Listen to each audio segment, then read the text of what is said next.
What's going on, Browns fans? Welcome back to the Cleveland Pulse YouTube channel. I'm your host, Justin Harold. With me, as always, my co-host, Jeff Santa. We're coming to you guys, a little bit removed from the Browns-Chiefs Week 1 matchup. Ended up in the Browns 29, Kansas City Chiefs 33 win. It was a heartbreaker, and it was really tough to watch after that first half. But for me, a game that I just thought was so close and so good, it's hard to talk about this one. But Jeff, what are your thoughts on this game? Looked a lot like what we saw from last year. Obviously, very, very early, all of these thoughts are coming right after the loss and the first week of the season. You have 16 games left. So is there worries? No. Are there going to be overreactions? Probably, but I don't think that warrants like having underreactions too. I think that you got to take it 50-50. I think that was how the game was advertised, and I think that was an easy game to predict going in the Chiefs' favor. The Cleveland Browns struggle with Week 1 games yet again.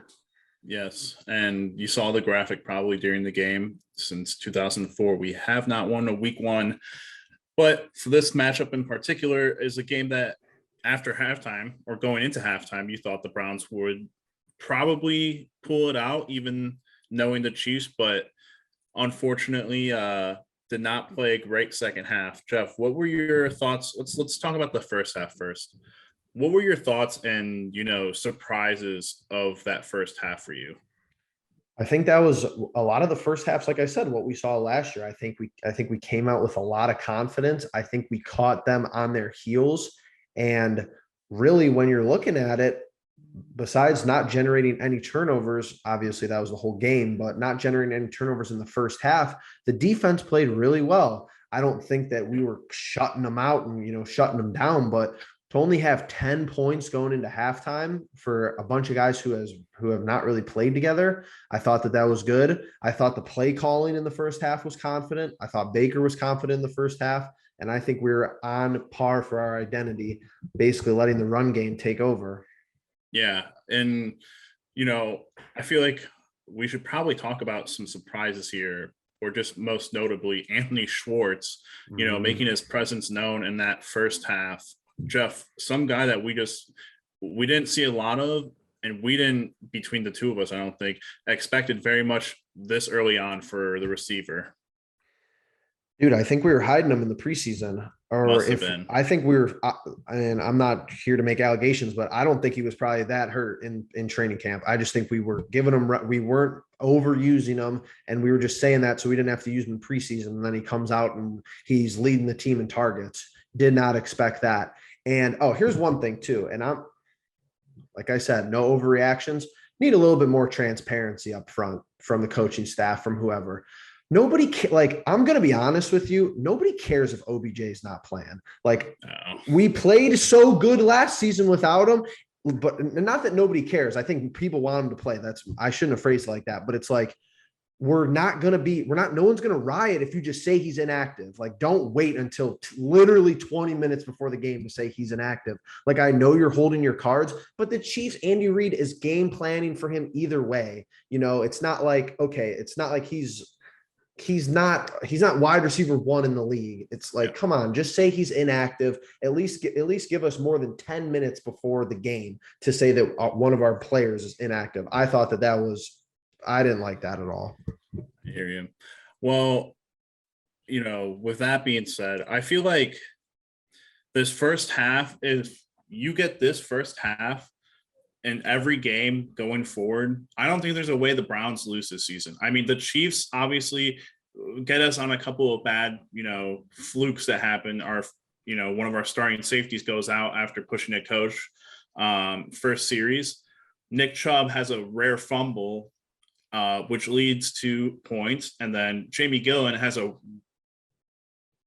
completely random bobble. Didn't even understand it.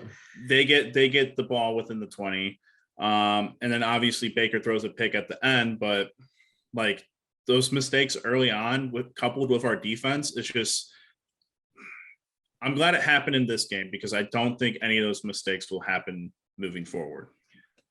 It's all silver lining to me. You're on a non-starting safety after 2 plays on defense. Ronnie Harrison gets ejected. We lose a starting offensive lineman in the first half, which it's NFL, whatever. There's going to be injuries. Mm-hmm. Nick Chubb fumbles. He don't fumble. Jamie Gillen, I thought he could have punted it. I don't know why he tried to run. You and my dad had the same reaction. No, that's amazing. You see highlights of Pat McAfee. The dude bobbled snaps like multiple times, and he would just run and punt it. I thought the replay, they didn't show a great replay from like the back view, but the side view that I saw, he bobbles it, and then like when he starts to take off, there's no Chiefs player in the view, which could have been a bad angle, but I thought he could have tried to get it away. Would have been, unless it would have been blocked in a touchdown, but either way, they're scoring there.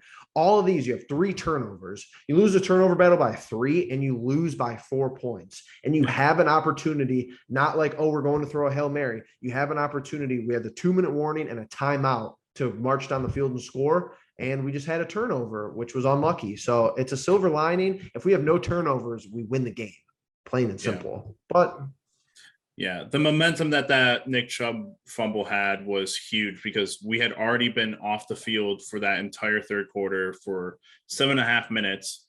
You get maybe a minute and a half of a drive and then fumble the ball and give it right back to that team. It's a hard battle when you're inflicting wounds on yourself. So I think we should save talking about individual performances for later. But as a whole, Jeff, you and I in the long-term ebook of our predictions, we were right. Yep. We are currently 0-1. However, I will admit that you have an upper hand on week of predictions. You going up with the 1, me losing. But with that all being said, Jeff, you got anything else before we kick this one off? I think it's going to be really easy to look back and blame the defense for this loss, but it's really a tale of the 2 halves here. We were getting off the field decently on 3rd down in the first half. The third quarter is really the game. I know you get rattled in the 4th quarter and make some bonehead mistakes, but the 3rd quarter, we ran like 4 or 5 offensive plays. Their defense was getting off the field in the second half, and our defense was getting off the field in the first half. And that's why we had a 12-point lead at halftime. In the second half, our defense was on the field for like 12 minutes. Yeah. So of course the defense is going to be gassed against probably the best offense in the league. Yeah, absolutely. Well, with that all being said, guys, make sure you subscribe, like, comment, give us what you thought about the game in general, any specific points, all that stuff. We'd greatly appreciate it. But with that all being said, thank you very much, and we'll catch you in the next one. Peace.